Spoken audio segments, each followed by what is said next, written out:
Halo semuanya, kembali lagi di channel Wadah Hobi. Salam satu wadah, salam satu hobi. Kali ini kita bakal membahas mengenai penyebab kematian ikan dan cara pencegahannya. Let's go!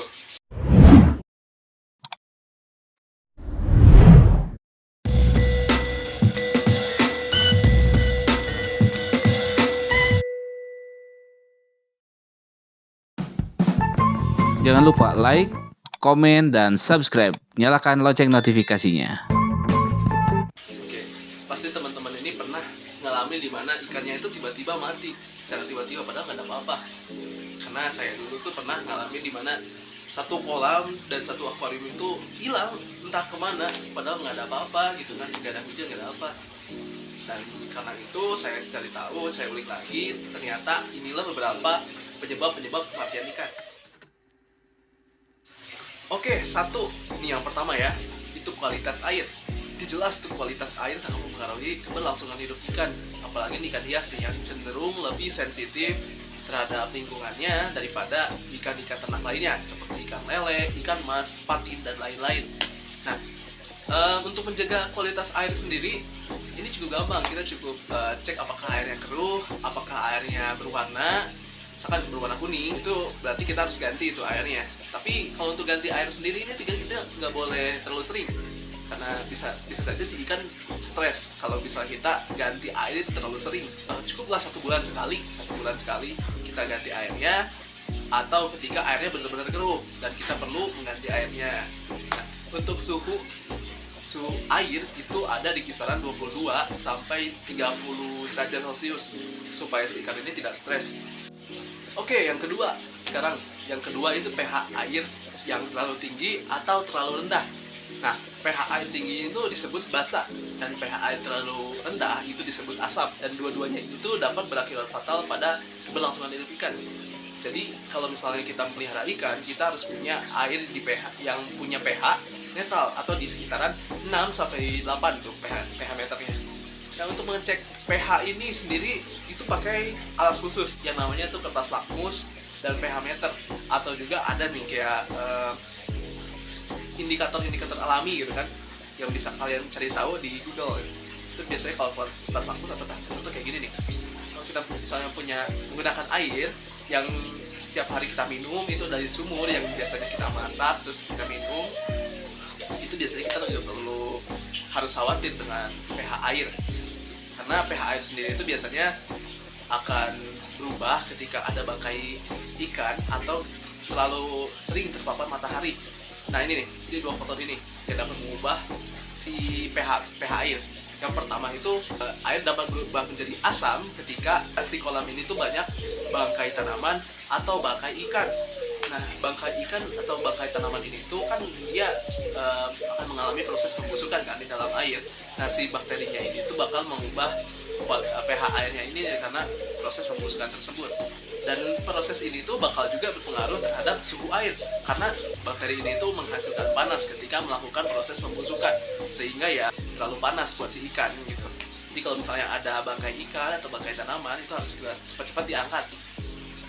Oke, tadi ya yang pertama itu tadi bangkai, dan sekarang tuh yang kedua sinar matahari. Nah, sebenarnya sinar matahari itu bagus untuk keberlangsungan hidup ikan tuh bagus. Cuman kalau misalnya kita kayak menjemur si kolam atau akuarium terus-menerus gitu kan, airnya itu bakal menjadi panas. Ya itu pasti jelas ya panas gitu.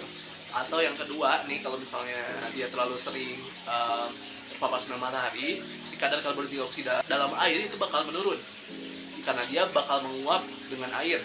Kalau misalnya kadar karbon dioksidanya sendiri ini menurun, maka si air ini bakal bersifat basa atau alkalin yang tentunya nggak baik untuk ikan.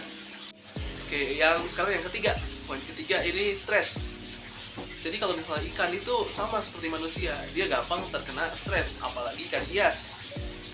Biasanya ya stres itu biasanya ya diakibatkan oleh kualitas air yang buruk dan juga jarang dikasih makan gitu kan.